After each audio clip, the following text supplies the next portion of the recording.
नमस्कार, नंदिनीज किचन्समध्ये आपलं स्वागत आहे. आज आपण पाहणार आहोत तवा सुरमई फ्राय. त्याकरता मी हे सुरमईचे 4 पीस घेतलेले आहेत. आता आपण ह्याला मॅरिनेट करणार आहोत. तर मॅरिनेशनसाठी इथे आपण मीठ घेतलेलं आहे, हळद, लाल तिखट तुम्ही चवीप्रमाणे घ्या. आम्हाला थोडंसं तिखट लागतं म्हणून मी थोडं जास्त प्रमाणात घेते तिखट मसाला. आलं लसूण पेस्ट,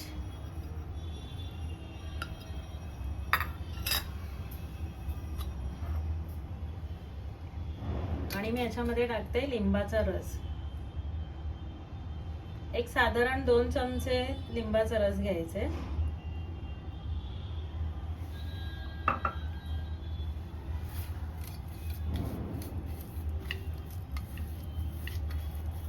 हे छान असं मिक्स करून घ्यायचंय.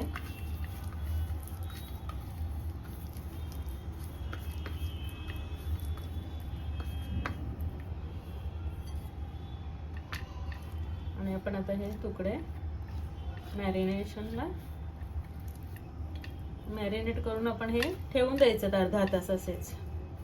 म्हणजे छान त्याच्यामध्ये मसाला वगैरे मुरतो आणि मग टेस्ट पण त्याची चांगली लागते.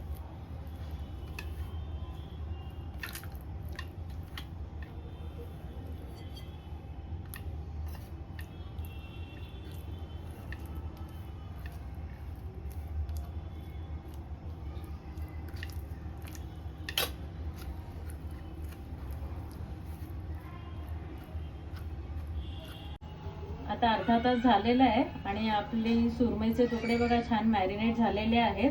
आता आपण फ्राय करायला घेऊया. तर ते कोटिंगसाठी मी साहित्य घेतलेलं आहे. इथे हा बघा रवा घेतलेला आहे. त्याच्यात थोडं मी तांदळाचं पीठ टाकते, 1-2 चमचे.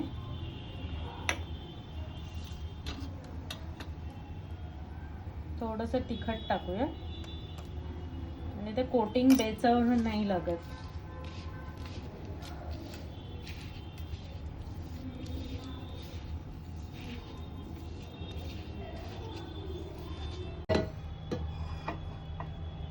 आता आपला पॅन तापलेला आहे. आता आपण याच्यामध्ये तेल टाकूया.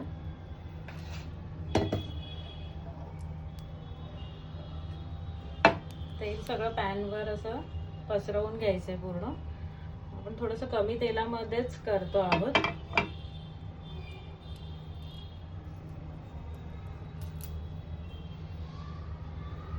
आणि त्याच्या फ्लेवर्ससाठी कढीपत्त्याचा फ्लेवर खूप छान लागतो. आपण त्याच्यामध्ये हा कढीपत्ता टाकणार आहोत.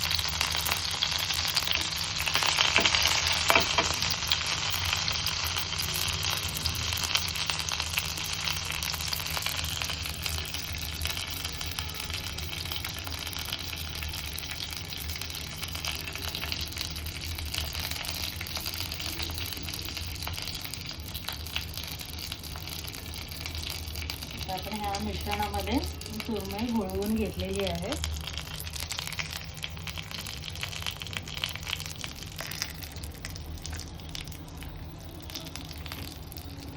मीडियम फ्लेमवरच तळायचं आहे, जास्त बारीक पण करायचा नाही आहे गॅस. तांदळाचं पीठ याच्यामध्ये टाकल्यामुळे छान क्रिस्पी होतं तांदळाच्या पिठाने.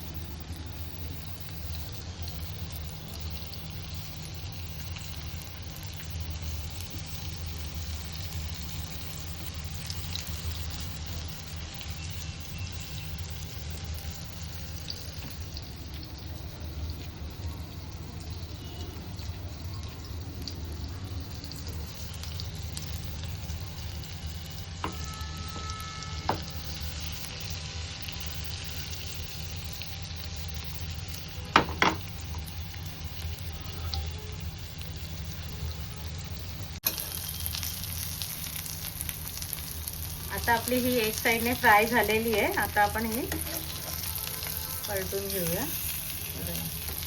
मस्त कशी क्रिस्पी झालेली आहे.